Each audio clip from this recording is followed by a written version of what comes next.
Special discussion. Gangster Nayeem చేతిలో దారుణ హత్యకు గురైన నల్గొండ జిల్లా భువన్గిరికి చెందిన బెల్లి లలిత సోదరుడు అజ్ఞాతం వీడారు. నయీం ఆకృత్యాలపై గళమెత్తిన బెల్లి లలితను నయీం ముఠా అత్యంత కిరాతకంగా చంపింది. ఈ ఘటన అనంతరం తీవ్ర భయాందోళనకు గురైన ఆమె అన్న కృష్ణ అజ్ఞాతంలోకి వెళ్లిపోయారు. ఇటీవల పోలీసుల చేతిలో నయీం హతమైన అనంతరం ఆయన తిరిగి జనజీవనంలోకి వచ్చేందుకు వచ్చారు కూడా. ఈ నేపథ్యంలో ఇప్పుడు హెచ్ఎంటీవీ స్టూడియోలో వారితో పాటు వారి కుటుంబ సభ్యులు కూడా మనతో పాటు ఉన్నారు. అసలు ఎందుకు అజ్ఞాతంలోకి వెళ్లారు, బెల్లి లలితను హత్య చేయడానికి గల కారణాలు, అప్పుడు జరిగినటువంటి సంఘటనలపై మనతో మాట్లాడడానికి సిద్ధంగా ఉన్నారు. నమస్తే అండి. మనతో పాటు స్టూడియోలో ఉన్నారు కృష్ణ యాదవ్ గారు, లలిత సోదరుడు, అలాగే కృష్ణ గారి కుమారుడు చంద్రశేఖర్ యాదవ్ గారు. నమస్తే అండి. అలాగే బద్దుల మల్లేష్ సోదరుడు బద్దుల సంతోష్ గారు, అలాగే బెల్లి లలిత సోదరి సరిత గారు. నమస్తే అండి. సో ముందుగా మీరు చెప్పండి కృష్ణ గారు, అసలు మీరు అజ్ఞాతంలోకి ఎందుకు వెళ్ళిపోయారు? అజ్ఞాతంలోకి ఎందుకు వెళ్తారు మేడం? కష్టం పట్టిన వెళ్తాం కదా. ఎందుకంత కష్టం వచ్చిందని? అయితే ఏంటంటే మేము మా ప్రవృత్తి మా వృత్తి అంతా కూడా తెలంగాణ రావాలని కోరుకున్నాం మేడం. తెలంగాణ రావాలని కోరుకుంటే అది నచ్చని పాలకులు, అప్పటి పాలకులు, వాళ్ళకు ఇబ్బంది కలిగింది. బాగా దోసుకొని తింటున్నోనికి, పంచభక్ష పరిమాణాలు తింటున్నోనికి అది పోతుందని తెలిసినప్పుడు ఎవరికైనా కోపం వస్తుంది. ఎందుకంటే దోసుకొని తింటుండు కదా. ఆ కోపం వచ్చి దీనికోసం ఎవరు ప్రచారం చేస్తున్నారు? బాగా 96 నుంచి 99 వరకు ఎవరు ప్రచారం చేస్తున్నారు అంటే బెల్లి లలిత, వాళ్ళ అన్న కృష్ణ యాదవ్, వాళ్ళ కుటుంబం మొత్తం. మా చిన్నపిల్లలు కూడా, నా కొడుకు కూడా చిన్నప్పుడు పాట పాడేది. అట్లా ప్రతి కార్యక్రమాలలో, అంటే ఉదాహరణకు తెలంగాణ ముందుండకుండా పాడుతూ అట్లా. అలాగే నా సామాజిక వర్గం గొల్లకుర్మ ప్రజల కోసం, తర్వాత అణగారిన కులాల అందరికీ మద్దతు తెలుపుతూ వాళ్ళందరితో తోడుగా మేము ఉండడం, సమాజంలో చెడ్డ రుగ్మతలు ఉన్న సారాకు వ్యతిరేకంగా పోరాటం చేయడం, తర్వాత గుట్కాలకు, అంటే గుట్కాలు ఇవన్నీ కూడా వాటికి వ్యతిరేకంగా పోరాటం చేయడం, దీనికోసము మేము కష్టపడుతున్నప్పుడు అప్పుడు జరిగింది మేడం. ముఖ్యంగా నేను మీ హెచ్ఎంటీవీలకు వచ్చే ముందు అసలు నేను బయటికి రావడానికి, ఒక మంచి ఆలోచన కలగడానికి, మీరు అంటున్నారు ఇప్పుడు నయీం గ్యాంగ్స్టర్ నయీం హతమైన తర్వాత బెల్లి కృష్ణ వచ్చిండు అని. దానికి కారణభూతమైన నాయకుడు కేసీఆర్ గారు. అతను రాకపోతే ఈరోజు ఇది సిచ్యువేషన్ లేదు. ఎందుకంటే 2 గవర్నమెంట్లు చూసినాం మనం. ఒకటి తెలుగుదేశం గవర్నమెంట్, రెండోది కాంగ్రెస్ గవర్నమెంట్. తెలుగుదేశం గవర్నమెంట్ తయారు చేసింది నయీంని, కాంగ్రెస్ గవర్నమెంట్ వాళ్ళకు విటమిన్స్ ఇచ్చింది. అంటే ఇది గట్టిగా ఎలా చెప్పగలుగుతున్నారంటే మీ అందరూ తెలుస్తుంది కదా మేడం. చెప్పండి, మీకు తెలిసినంత వరకు, మీరు అనుభవించిన వాళ్ళు చెప్పండి. ఎందుకు అంత గట్టిగా చెప్పగలుగుతుందంటే, ఒక నేరం చేసిన ఇప్పుడు నేనే ఉన్నా, లేకుంటే ఇంకొకడన్నా ఉన్నాడు, వాడుగా రోడ్డు మీద పోయి వాళ్ళని కొట్టిననుకో పోలీసులు ఇమీడియట్గా పట్టుకోపోతారా? పట్టుకోపోరా? ఖచ్చితంగా పట్టుకోతారు కదా. అలాంటి పరిస్థితి ఉన్న ఈ రాష్ట్రంలో, ఈ ఉమ్మడి ఆంధ్రప్రదేశ్లో మరి ఇన్ని నేరాలు చేస్తుండ్రు. మీ టీవీలలో చెప్తున్నారు, లక్షల కోట్ల రూపాయలు వసూలు చేసిండు, చేతులు మారినాయి, భూదందాలు చేసిండు, తర్వాత అమ్మాయిలను ఎత్తుకపోయి ఏంది మానభంగాలు చేసిండు, వాళ్ళు వినకపోతే చంపేసిండు, తర్వాత ఏంది కారం అంటే పచ్చిమిరపకాయల జ్యూస్ తాపించిండు. చిన్న కారం ఎక్కువైతేనే మనం కొట్టుకుంటాం మేడం. ఆ అమ్మాయి ఎంత బాధపడవచ్చు? నస్రిమా అనే అమ్మాయిని రాత్రంతా కొట్టి చంపేశాడు మేడం. ముస్లిం కమ్యూనిటీ, వాడు కూడా ముస్లిం కమ్యూనిటీ, ఆ అమ్మాయి కూడా ముస్లిం కమ్యూనిటీ. కనీసం ఆ ప్రేమ కూడా వారికి లేదు. నరరూప రాక్షసుడు ఎంతో అమ్మాయిని వినకపోతే చంపేసిండు. ఆ చంపిన రక్తాన్ని వాళ్ళతోనే కడిగించిండు. అదే సిట్ చెప్తుంది, నేను చెప్పింది కాదు. అవునండి. ఇప్పుడు అంటే జరిగిన ఆకృత్యాల గురించి మాట్లాడుకుంటున్నాం. మీ వరకు వస్తే మాత్రం మీరు ముందుగానే చాలా అనుభవించారు. అంటే ఇప్పుడు బెల్లి లలిత గారిని నరికి చంపారు. సో అలాంటి సిచ్యువేషన్స్ మీరు చూసారు. సో మీరు అప్పుడు అనుభవించినటువంటి సిచ్యువేషన్స్ ఎలా ఉంది? అంటే అంత భయంకరమైన సిచ్యువేషన్స్ ఏం ఫేస్ చేస్తే మీరు అజ్ఞాతంలోకి వెళ్ళిపోయారు? మీకు ఆ విషయం చెప్పకముందు నేను ఇక్కడికి రావడానికి స్వేచ్ఛ దొరికింది అని నేను ఆత్మవిశ్వాసంతో వచ్చిన ఇక్కడికి. ఆ స్వేచ్ఛ ఇచ్చిన వాళ్ళందరికీ కూడా, అంటే మొత్తం గవర్నమెంట్, టోటల్ ఎంటైర్ గవర్నమెంట్కు, ఆ గవర్నమెంట్ నాయకునికి, తెలంగాణ ప్రభుత్వానికి, తర్వాత తెలంగాణ ప్రభుత్వం ఉన్న పోలీస్ డిపార్ట్మెంట్కు, వాళ్ళ ఎంటర్ గవర్నమెంట్కు, ఎమ్మెల్యేలకు, మినిస్టర్స్కు, కేసీఆర్ ముఖ్య నాయకుడైన కేసీఆర్ గారికి మనస వాచ కర్మన సంపూర్ణ ధన్యవాదాలు తెలియజేస్తున్నాను. ఓకే. ఇది ఒకటి. మేం బాధపడ్డామనే మాట అంటున్నారు కదా, అది ప్రపంచానికి తెలుసు. 17 ముక్కలు చేసిందంటే, ఒక ఆడపిల్లని 17 ముక్కలు చేసిందంటే అది మామూలు విషయం కాదు మేడం. మానవత్వవాదులు ఎవ్వరు కూడా సహించరాని విషయం. అలాంటి పరిస్థితి ఏం చేశాం మేడం తప్పు? మేము తెలంగాణని అడిగినాం, ఉద్యమించాం. అంటే ఉద్యమించాలంటే ఏమన్నా కొట్టినామా, ఏమన్నా తిట్టినామా? నా తెలంగాణ నాకు ఇయ్యా, నువ్వు నా నీళ్ళు దోసుకుపోతున్నావు, నా చదువులు, పిల్లల చదువులు. మీకు ఒక చిన్న విషయం చెప్తా.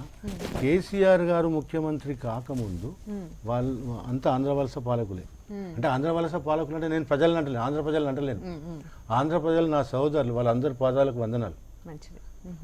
కానీ ఆంధ్ర దురంకార పాలకులు ఏదైతే ఉన్నారో వాళ్ళు అక్కడికి కూడా వ్యతిరేకులే, ఇక్కడ కూడా వ్యతిరేకులే. అంటే అక్కడ వాళ్ళకేం మంచి చేసిన అయితే నేను అన్నాను, ఇక్కడ కూడా ఉమ్మడిగా ఉన్నప్పుడు మాకేం మంచి చేసినాను అంటే మనకేం మంచి చేసినాను కూడా నేను అన్నాను. ఎవరెవరు ఏం చేసినా చరిత్ర ఉన్నది. అయితే ప్రజలు మాత్రం నన్ను క్షమించాలి, నేను మిమ్మల్ని కాదు అనేది, ఓన్లీ పాలకుల కోసమే అంటున్నా. అయితే మా నీళ్లు దోసుకుపోయారు. కేసీఆర్ గారు ముఖ్యమంత్రి అయ్యేంత వరకు అసలు మా రాష్ట్రంలో, మా తెలంగాణలో ఏంది కృష్ణా నదిలో పుష్కరాలు స్నానం చేయొచ్చు అనేది ఇంతవరకు ఎవరికి తెలియదు మేడం. అంటే దాదాపు ఒక 70-80 కిలోమీటర్లు పరివాహక ప్రాంతం ఉన్నది, నడుస్తుంటుంది నది. మరి ఇన్ని నదుల పక్కన దేవాలయాలు కూడా ఉన్నాయి. అది ఆయన చెప్పేంత వరకు మాకు ఎవ్వరికి తెలియదు. నేను 55 సంవత్సరాలు ఉంటా, మాకు ఇంతవరకు తెలియదు. అంటే నాయకుడు అంటే ఏదో ఓట్లు వేయమని చేయమని కాదు, ఆ నాయకుడు ఆ మాతనం గొప్పతనం ఎందుకు కూడా చూపించింది కదా. అట్లా నేను పోయి ఈ నయీం ఎన్కౌంటర్ తర్వాత నేను పోయి పునీత స్నానం చేసి వచ్చిన నా ఫ్యామిలీతో, అంటే నా భార్యతో నేను పోయి. మరి అంటే ఆయన చెప్పిన రూటే కేసీఆర్ గారు మనతో ఉంది, మనం చేయొచ్చు పుష్కర స్నానం. విజయవాడ కాదు, విజయవాడ ఒక్కటే కాదు, విజయవాడలో కూడా పుష్కర స్నానం చేయాలి, అక్కడ కూడా దేవుడే. కానీ ఇక్కడ లేడు అక్కడ ఉండని చెప్పే దుర్మార్గమైన పరిస్థితి అవుతుందో దాన్ని పటాపంచలు చేసిండు కేసీఆర్ గారు. ఓకే అండి, మీకు ఇప్పుడున్నటువంటి ప్రభుత్వంపై మీకున్నటువంటి అభిమానాన్ని చాలా చక్కగా నేను అభిమానం అని కాకుండా నిజం కూడా అది. అదే ఒకటి 24 గంటలు కరెంట్ ఇచ్చే నాయకుడు ఇంతవరకు నా 55 సంవత్సరాల చరిత్ర నేను ఎక్కడ చూడలేదు. అది కేసీఆర్ గారు చేసింది. అంటే మంచిని మనం మెచ్చుకోవచ్చు కదా మీరు అందుకోసానికి. ఇంకోటి, ఇన్ని పనులు చేస్తున్నప్పుడు ఈ దుర్మార్గమైన వ్యవస్థ ఏదైతుందో అది నయీం వ్యవస్థ, నరహంతక నయీం వ్యవస్థ అప్పటి గవర్నమెంట్ స్టార్ట్ చేసింది. అప్పటి గవర్నమెంట్ ప్రోత్సహించింది, అప్పటి గవర్నమెంట్ వాళ్ళని పెంచింది. పెంచింది అంటే ఏ రకంగా అండి? ఏ రకంగా ప్రోత్సహించింది? అంటే ఇప్పుడు వరకు ఇన్ని వేల కోట్ల డబ్బులు, ఇన్ని వేల కోట్ల ఆస్తులు, ఇంతమందిని చంపడం, ఇంత ఘాతకానికి పాల్పడిన వ్యక్తిని ఏ విధంగా సహకరించారు? నేను మిమ్మల్ని అడుగుతాను మేడం ప్రశ్న. మీరు హెచ్ఎంటీవీలో పనిచేస్తున్నారు, మీ ఆఫీసర్ చెప్పినట్టు మీరు వినాలి. ఎస్ సార్, నేనేమన్నా అన్నాను అనుకో, నన్ను కూస్తారా హెచ్ఎంటీ వాళ్ళు? తిడతారా? అవసరం ఉన్నంత మేరకు నాకు రివెంజ్ తీసుకుంటారు. నువ్వు ఇన్ని నేరాలు చేస్తున్నావు, ఇన్ని చేస్తున్నప్పుడు ఒక్కరన్నా ఒక పోలీస్ ఆఫీసర్ కానీ, ఒకరన్నా ఒక ఎమ్మెల్యే కానీ, ఒకరన్నా ఒక మినిస్టర్స్ కానీ, ఒకరన్నా సీఎం కానీ ఎందుకు వాడు అట్లా చేస్తున్నాడు, మీరు ఎందుకు ఊరుకున్నారని ఈ 17 సంవత్సరాల్లో ఎవ్వరు కూడా అడగలేదు. కారణం ఏంటిది? ఒకటి, నేను గజ్వేల్లో ఒక ఉదాహరణ చూసిన. నయీంని ఒక సిఐ, ఒక ఎస్ఐ పట్టుకున్నారు మేడం. ఎప్పుడండి? 2004-2005లో అనుకుంటా నేను. అంటే కరెక్ట్గా డేటు సంవత్సరం గుర్తులేదు, నా ఇబ్బందులలో నేనున్నా, నా టెన్షన్లలో నేనున్నా. అయితే ఇప్పటికి దాదాపు 16 సంవత్సరాల చరిత్ర ఇది.